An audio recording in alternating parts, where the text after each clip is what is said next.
2022년 올해로 벌써 14년째 다큐멘터리라는 장르만으로 관객들을 찾아오며 꾸준하게 변화하는 영화제가 있습니다. 바로 DMZ 국제 다큐멘터리 영화제.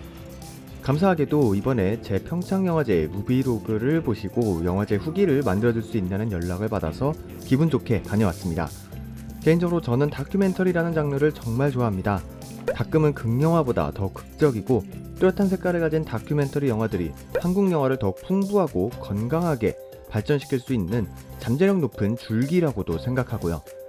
제가 종종 말씀드리지만 다큐멘터리 영화라고 해서 꼭 무겁고 사회적인 메시지를 지닌 작품만 있는 게 아니기 때문에 이번 기회에 영화제에 다녀오며 느낀 점과 관람한 영화들에 대해서 함께 이야기를 하면 좋을 것 같아서 이번 영상 준비해 보았습니다. 2009년 처음 시작된 DMZ 다큐멘터리 영화제는 10년이 넘는 시간 동안 국내외 양질의 다큐멘터리 작품들을 관객들에게 선보이며 매년 발전하고 도약하는 대한민국 그리고 아시아 대표 다큐멘터리 영화제라고 할 수 있는데요.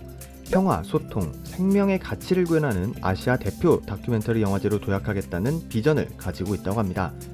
9월 22일 개막식 그리고 킵스태핑이라는 개막작을 시작으로 29일까지 8일간 53개국의 137편의 다큐멘터리 영화들을 선보이는데 저는 개막식을 포함한 3일을 방문해서 6편의 영화들을 봤고요. 22일 목요일 영화제 개막식 날 개막식 및 개막작을 보기 위해 파주 임진각 평화누리 야외 공연장으로 향했습니다.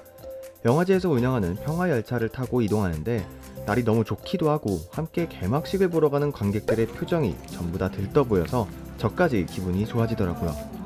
그렇게 열차를 타고 40분 정도 지나니 시간이 좀 남아서 혼자 놀기도 하고 개막식은 배우 예지원님과 아나운서 임현주님이 함께 진행을 맡아주셨습니다.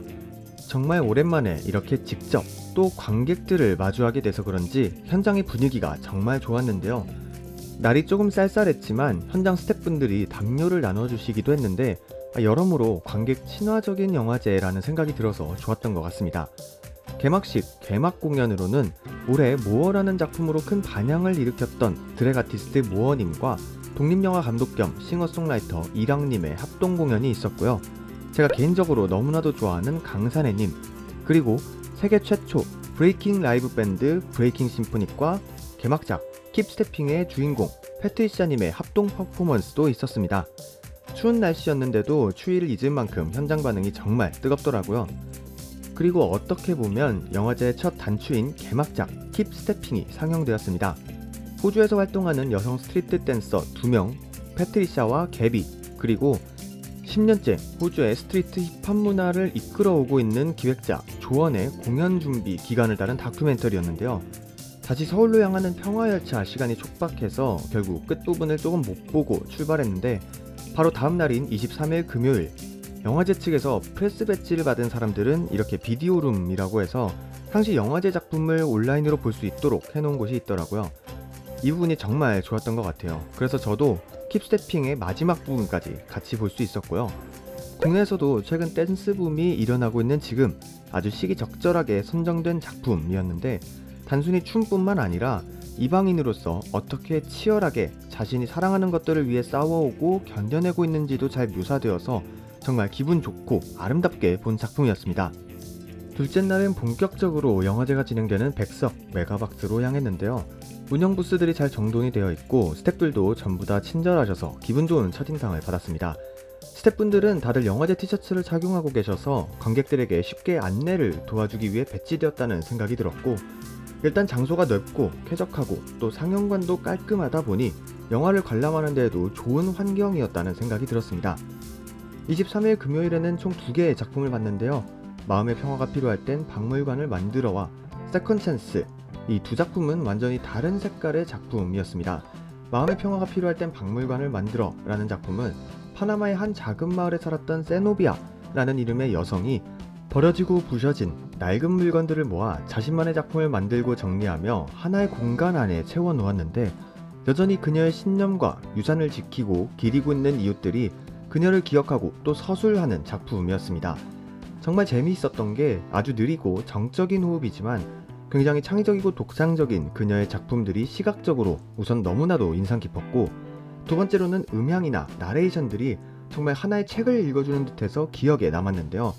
그래도 궁금한 걸 안 물어볼 순 없겠죠? 네, 우선 너무 아름답고 시적인 영화 이렇게 볼 수 있게 돼서 너무 감사드리고, 저는 박물관 하면은 사실 시각적인 부분이 굉장히 중요하고 두드러지는 단어라고 생각을 하는데, 작품을 보면서 소리나 그런 청각적인 부분들도 굉장히 신경을 많이 쓰셨다는 게 느껴졌어요. 그래서 시각적인 부분들과 청각적인 부분들을 조화롭게 연출하기 위해서 어떤 부분을 많이 신경을 쓰시면서 작업하셨는지 좀 많이 궁금합니다. Thank you for your appreciation. 그리고 두 번째로 본 작품은 바로 세컨 찬스. 자신이 운영하던 피자 가게가 공격을 받자 사업을 접고 방탄조끼 개발에 몰두해 이를 홍보하고 또 안전하다는 걸 증명하기 위해 자신의 복부에 192발의 총알을 쏜 남자 리처드 데이비스의 삶에 관한 영화였는데요. 자신들을 지키는 방탄조끼에 광적으로 집착하면서도 정작 시간이 갈수록 마케팅과 비즈니스에 집착한 나머지 되려 주변인들을 위험하게 만들었던 한 남자에 관한 이야기였습니다. 개인적으로는 제가 영화제에서 본 작품들 중에 가장 극장 개봉할 확률이 높다고 생각이 되었는데요. 소재도 신선하고 또 어딘가 블랙 코미디 같은 요소들도 들어가 있었거든요. 그렇게 23일 금요일에 관람 일정을 마무리하고 28일 영화제 세 번째 방문날, 이번엔 세 작품을 보고 왔는데요.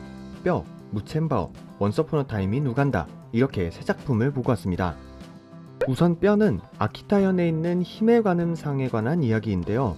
괴사한 토종 물고기를 추모한다는 문구만 적혀있는 힘의 관음상이 사실은 강제로 도수로를 공사하는 일에 참여되어 숨진 조선인들을 기리기 위함이었음을 알아낸 제일조선인 하정웅 씨와 일본의 비주류 사학자 차타니 주로쿠 씨의 보이지 않는 곳에서의 작은 등불 같은 활동들을 담아낸 작품이었습니다.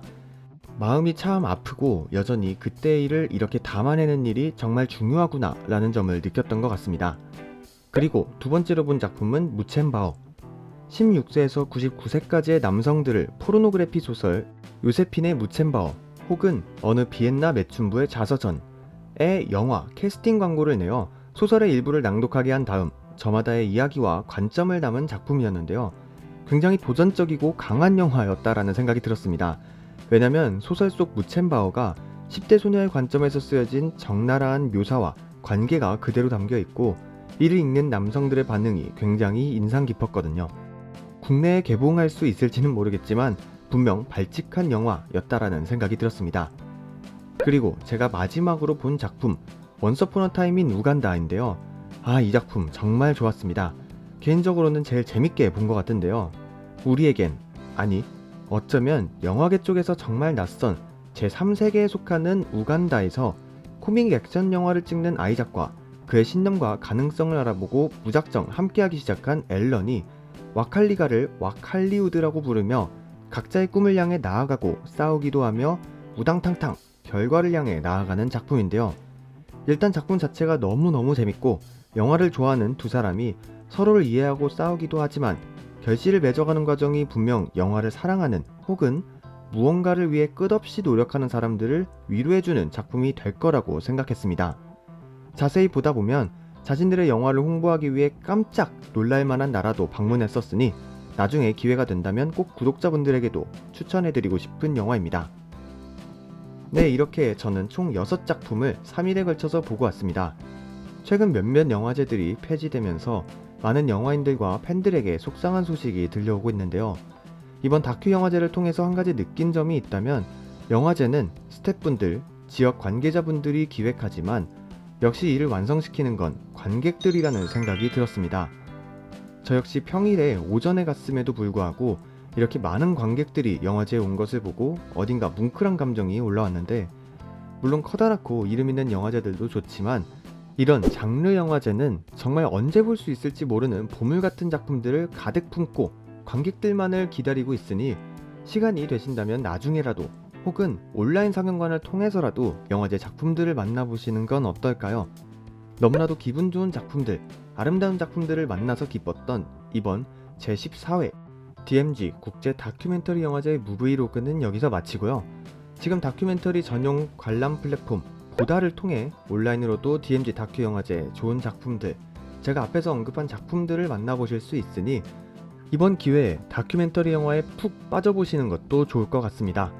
그럼 저는 지금까지 다큐멘터리를 너무나도 애정하는 관객이자 그리고 작은 영화들을 응원하는 크리에이터 영화등대였고요. 돌아가서 더 좋은 다큐멘터리 영화들을 알려드리기 위해 노력할 테니 많이 기대해주세요. 내년에도 함께할 15회 DMZ 다큐멘터리 영화제도 기대하고 있겠습니다. 지금까지 영화등대였습니다. 감사합니다.